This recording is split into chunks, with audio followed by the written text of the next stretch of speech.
Hi, my name is Holly Mabery, and I am here to chat a little bit with you, to give you some tips for your pocket, and hopefully help you in your next contractual success with buyers. So let's talk about strategies for the new now.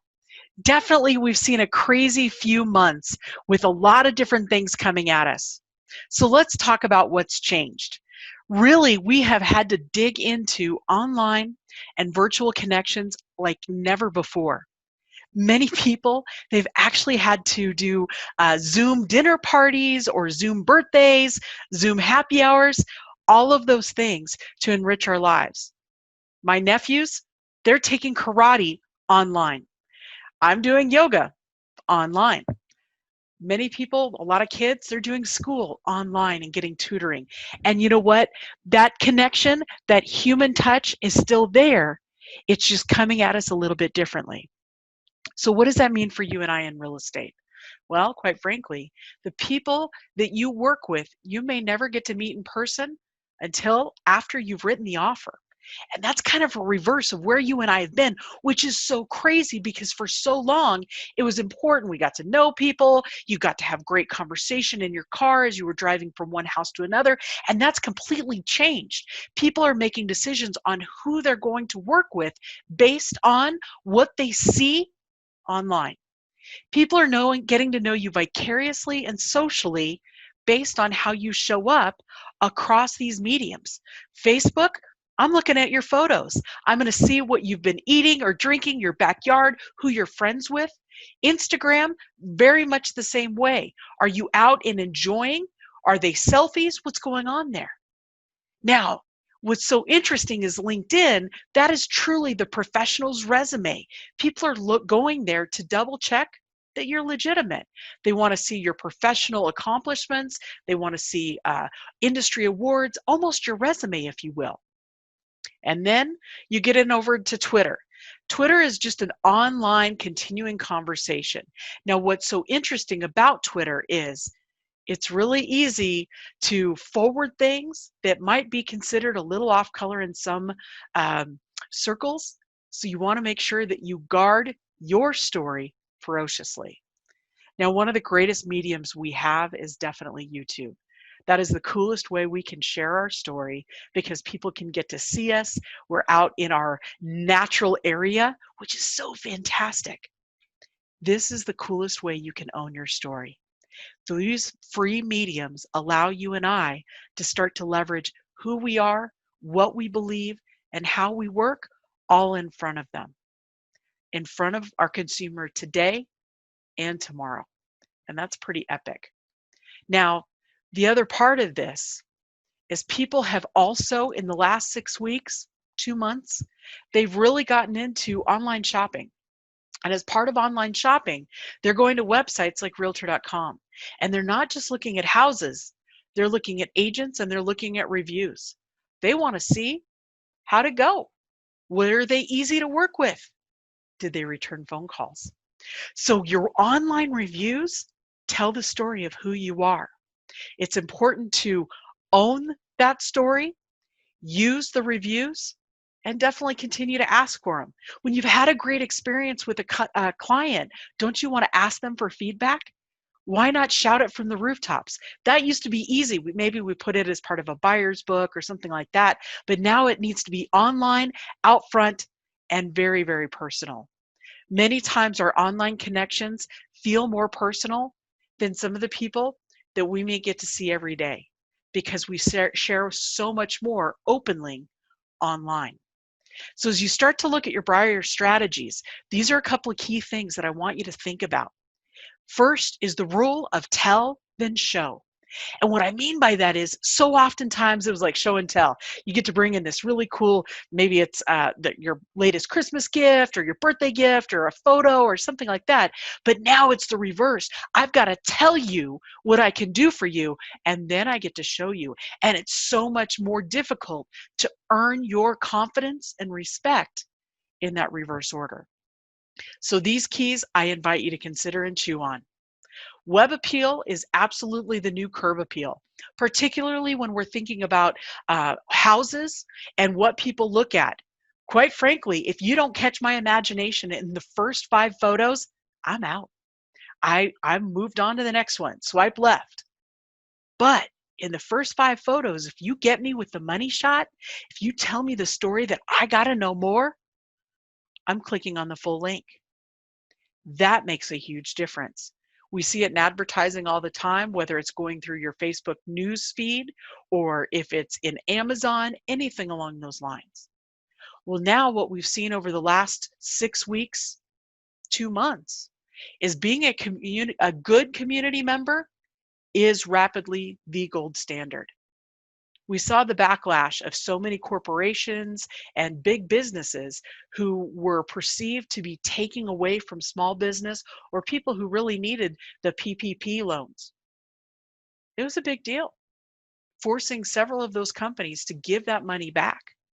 We've also seen some great examples of business step up and do the right thing on behalf of their customers, fully refunding things, making it easier to cancel plane reservations or move miles or expand opportunities to get miles. Being a good community member is the gold standard. So for realtors, we're not giving you airline miles. We're not really refunding a whole lot. How you and I show up as a good community member starts to make a difference, and this is an opportunity. As you look at the strategy that you might consider embracing this summer, how do you show up? What do you do for your clients and community? Now, in how you show up, that goes twofold, right? How you show up for clients, well, that's part of the process. That's how you get there, how you get them across the finish line to actually enjoy and embrace what's so important to them in the home buying process.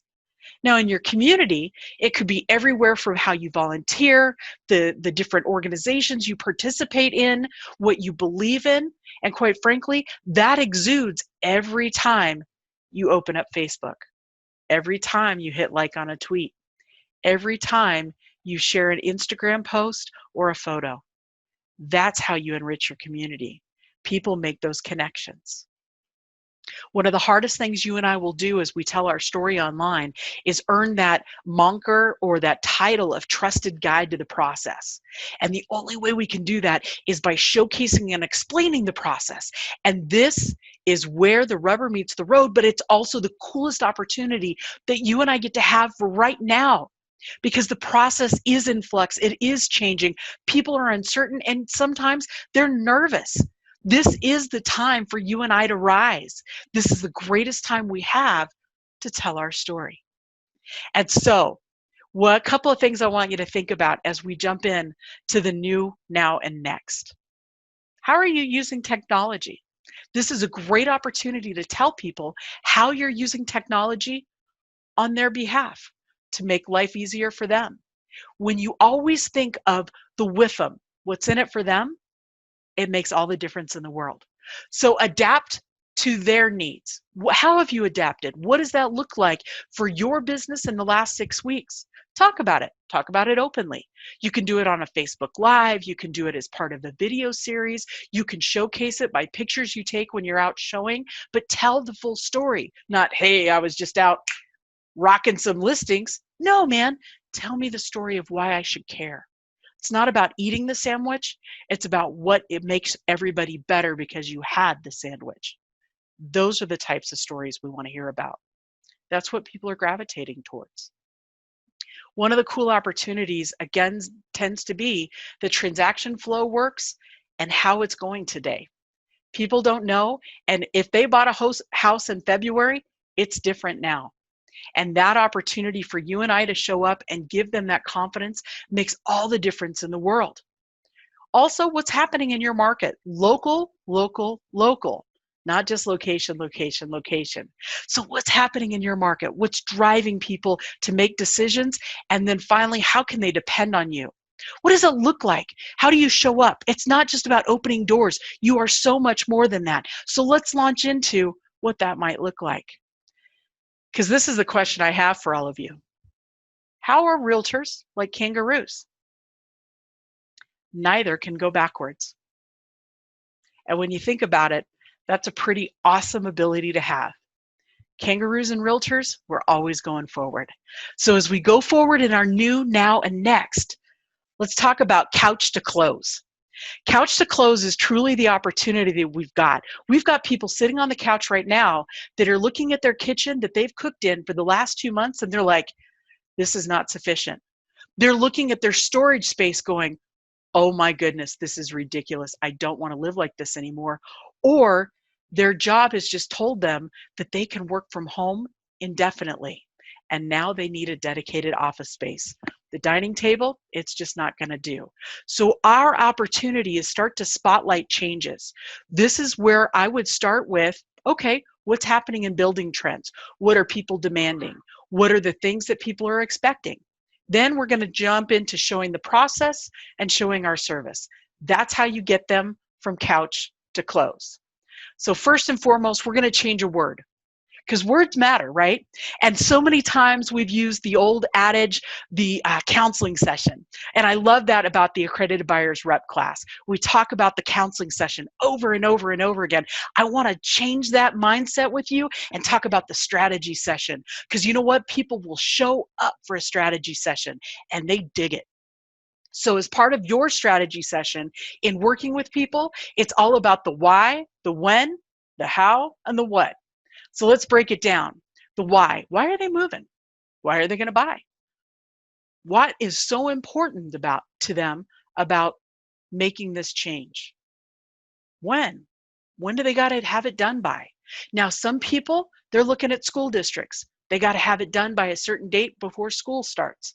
Some people, they want to be into a bigger house because they've proven the kitchen is just not big enough and they're not cooking Thanksgiving there.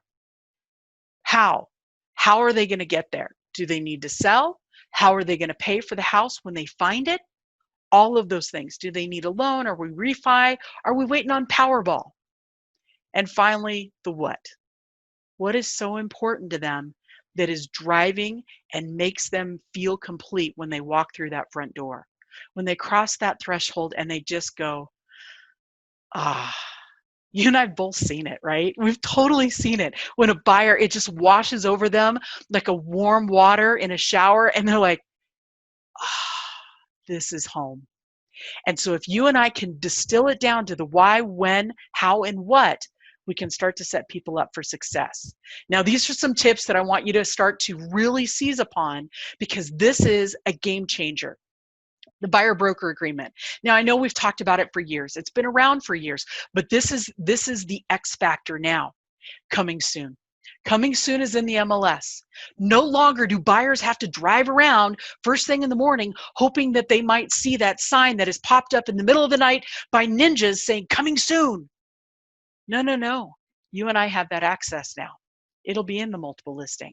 We'll have the data. We'll be able to reach out to the listing agent, and we'll be able to take care of our clients at a higher level. So now you have the access. You have the ability to help them in ways that they could only do by driving around. That is a great incentive. Now, the reason why you want to sign with me on a buyer broker is I can only offer this service to my clients. And if you're only a customer, I may not get to call you first, because I've got to take care of my clients. It shows how I work, what I'm doing, and how I protect my clients.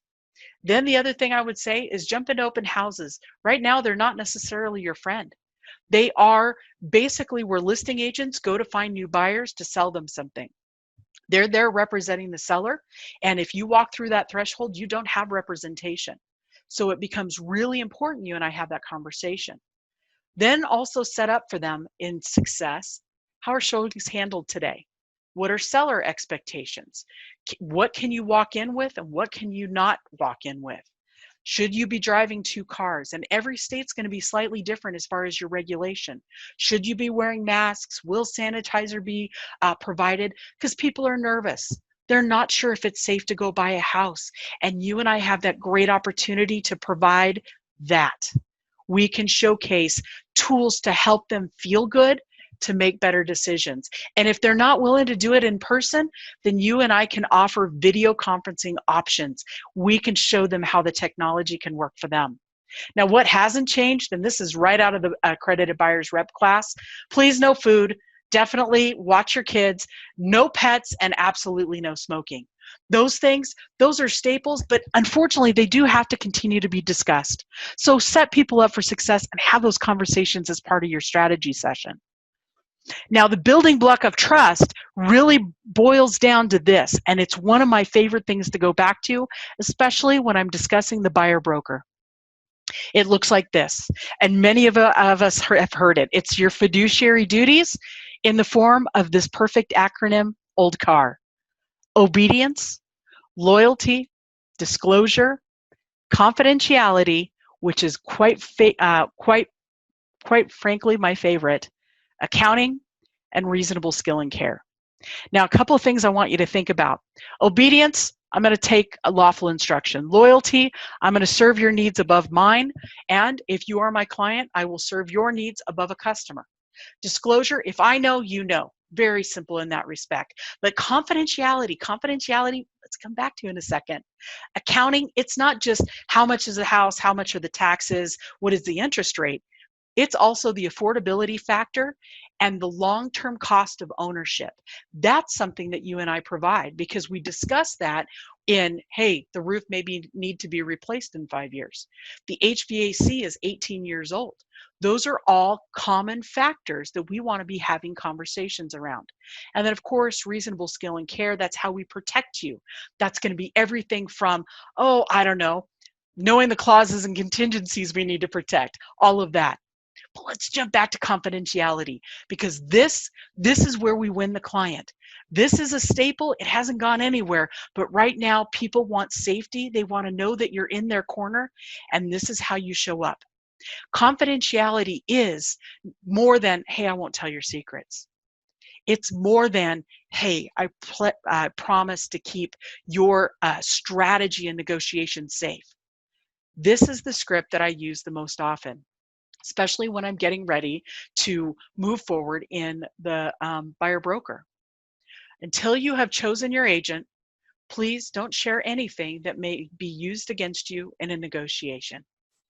Guys, I got to tell you, that script alone, particularly when talking about why you shouldn't go into open houses without me, huge difference. Game changer. Thank you for playing lock and load. So until you've chosen your agent, please don't share anything that would be used against you in a negotiation. That makes a huge difference. That's an opportunity to showcase your value. So other things that I want you to think about. Lenders in the loan process, there's been a little bit of shift in the universe. Buyers should absolutely be consulting 2 different lenders on pricing and overlays to make sure, because they may not qualify with one lender, but they may get a smoking rate with another, or the fees may be different. Very important there. Also keep in mind, lenders are totally on a roller coaster and their changes can be day to day. So we're seeing some more consistency roll out as everybody gets back to work, and we're seeing some market stability. But that first couple of weeks in March and early April was a bit of a, well, made you kind of nervous, like coming off Space Mountain after eating too many churros. So that's important to know. Some down payment assistance programs are still available depending on the lender. So you want to ask more questions. Some has gone away and we're not sure when it will be returning. So those are fully robust conversations to have with both the buyer and the lender to understand what's going on. Your pre-qual should never be older than 2 weeks, because anything older than that, we can already see how much has changed. Rate lock timeframes, we want to watch those because we do know the employment verification is taking a little bit longer. There's usually a final verification right before close of escrow, if not the day of. And of course, there's always those last minute things. It was like that before, but gosh, there's a lot more right now. It's just unknown. Everybody is crossing their T's and dotting their I's. Now let's talk about the X factor of the appraisal process, because we're still seeing some changes here. Questions I want you to ask the lender, and this is even before writing the offer. What are they seeing? What is the likeliness you will see an appraisal waiver?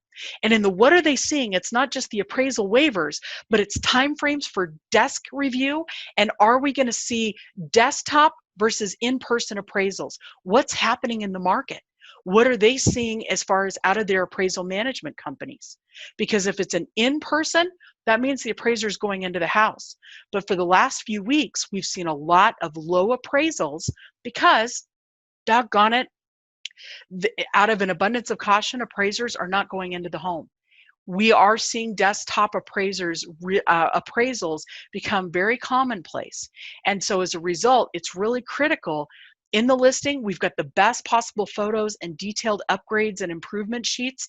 And if you don't see that in the listing that you're selling, and maybe you were in a bidding war, it went up over list, those last two things are suggestions you might make to the listing agent, so you're not arm wrestling over a low appraisal later.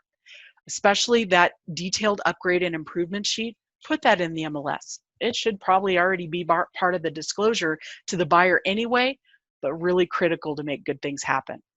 And finally, where you can, be the point of contact from the appraiser. If you can do that, that allows you to provide more information. Maybe that you were in a bidding war, that the house was shown this many times, that there were, an escalation clause, all of those things. That's your X factor. Now, escrow, title, and attorneys, well, they're relying on you and I to get really good information to them. And so please educate both your buyers and your sellers. Opening docs and information, got to get there. Super critical. Let's make good choices and get that back timely. Really important for buyers taking title, what it looks like if they are saying they're not married, but they are legally separated. Guys, if they are still married for insurance, they're married, and now we're looking for a disclaimer deed. So just because they're not with somebody doesn't mean they're divorced. Don't assume, ask good questions, and follow through. Don't always depend on mail or email to get certain things to your clients. If you receive a copy of the title report or the covenants and restrictions, HOA disclosures, follow that up with an email and a phone call to your client saying, hey, I just want to make sure you got these. We have a certain amount of time in many cases to review. What questions do you have? Lock and load, get them in, and invite them to their own party. It makes all the difference in the world. People get excited and they're like, oh yeah, I can do this. Then I need you to have a plan for the earnest money. How's it going to get to title? A lot of people are requiring or doing wire fraud right now, or wiring instructions. That's great, but then we've got wire fraud. Some people are dropping off checks. Great. Is title expecting that? What does it look like? What is the time frame to get the earnest money in? And then finally, for closing, RON, remote online notary.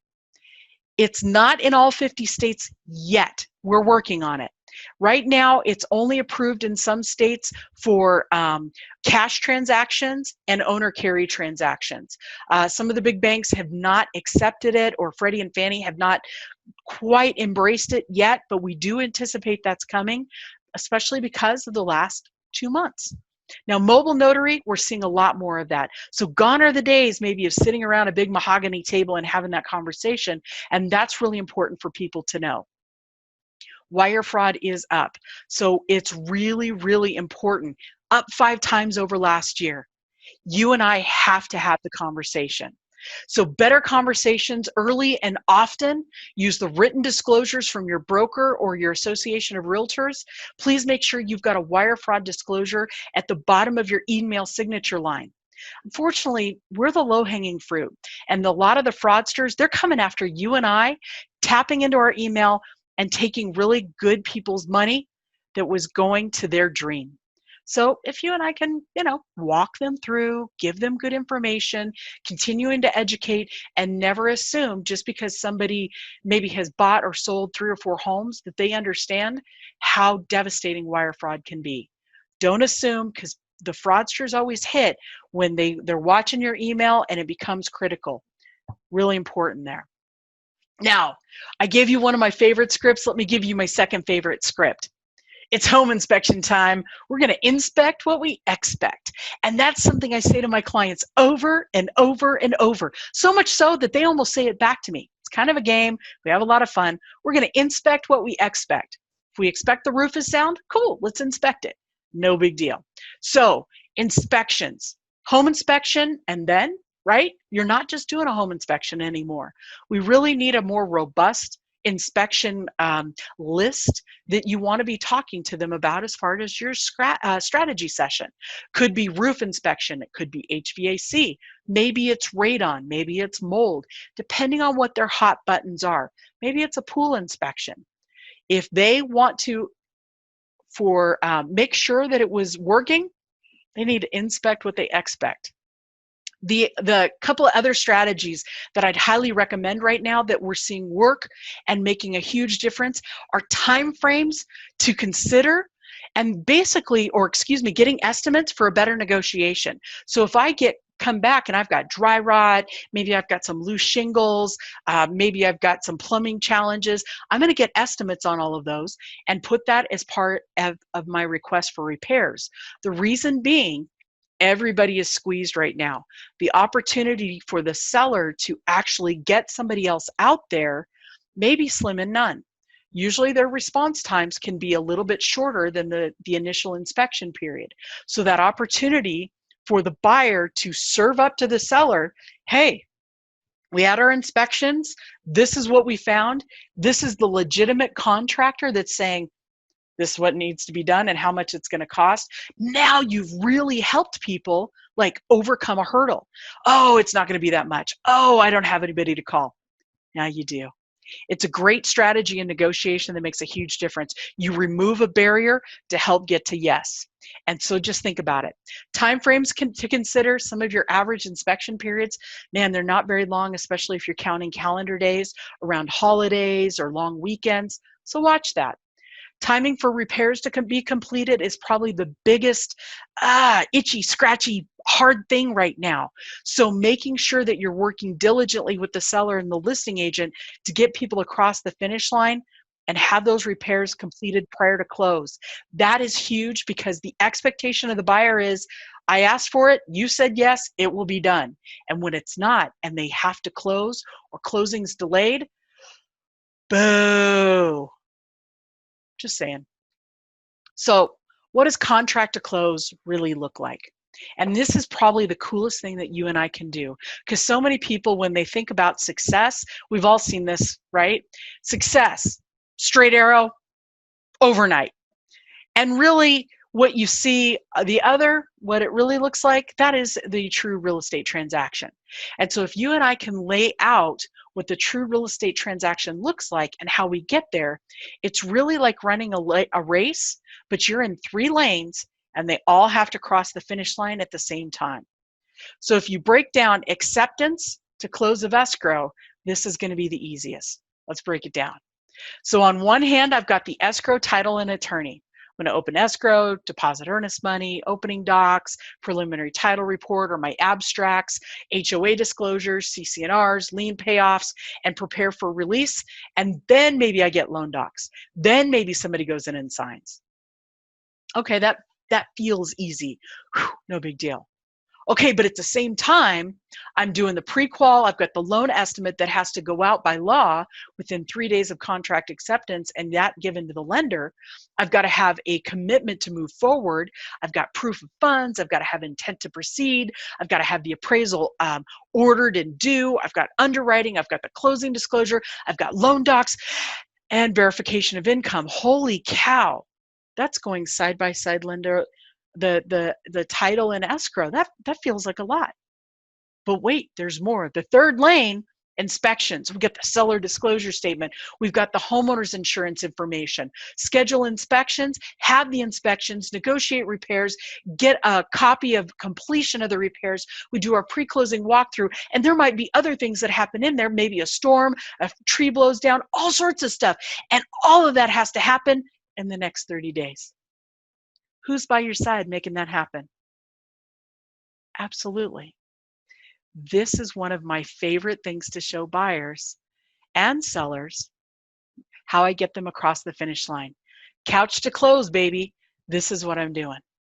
It's how you accentuate the positive to success.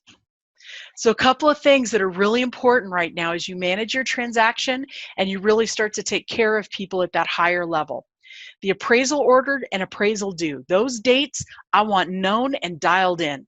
I have those saved in my Google Calendar, and I've got pop-ups as reminders, so I'm calling the lender. I'm having updates with my buyer and updating the listing agent. I want everybody in that conversation and party. Now, the final one that will dictate if we're closing on time is that closing disclosure. That's got to be issued no later. Well, it's got to be issued after underwriting is approved, but we have 3 days of just waiting. Once the closing disclosure is signed saying, yep, buyer, this is your final cost. This is not changed from what we said in the original loan estimate. Here you go. That closing disclosure is issued. Nothing can happen. I got 3 days hanging out, waiting for something. It's like watching paint dry. It's painful. People are frustrated, and they can't even get loan docs. If I know when that closing disclosure is coming, I can manage for expectations in upwards of a week to 10 days ahead of time. That makes a difference. Appraisal due when it arrives, and the closing disclosure, those are the two benchmarks that really drive the transaction and get you to your successful close. Now, you and I love to be control freaks.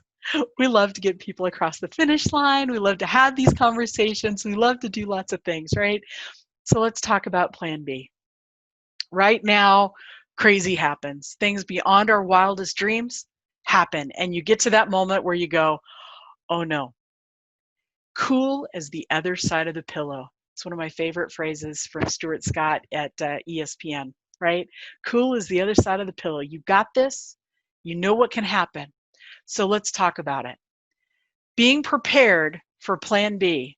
Are the repairs completed? Hard to tell. Have the home inspector come back and do a re-inspect.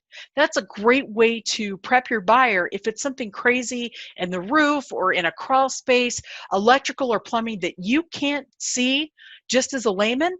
Stay in your lane. Let an expert come in and go, yep, it's been done. Receipts are lovely, but they don't always tell the full story, and we want to make sure that the repair has truly been completed in the manner asked for as part of the request for repairs and acceptance. Now, if you are delayed close of escrow or timing issues, the short-term rental or Airbnb right now, they're hurting. They are cheap, and it is a great place for a seller to move to short-term or a buyer to move to as they're waiting for things to happen and close. I'm a designated broker. Right now, I'm a little bit nervous about pre and post possession just because there's so much uncertainty. And so as a result, have a good conversation before you offer pre and post possession. That's why I'm loving the short-term rental or the Airbnb right now. So remember, trust is earned. You can earn it by just showcasing your knowledge. Those little things that you and I do, showing up in video, how we own our story online, because that's where people are Googling you. If you haven't Googled yourself lately, it's worth a Google, because you want to see what it says, you want to see how you show up, and wow, would you hire you? Your knowledge should always be shared. Don't keep it to yourself, share it.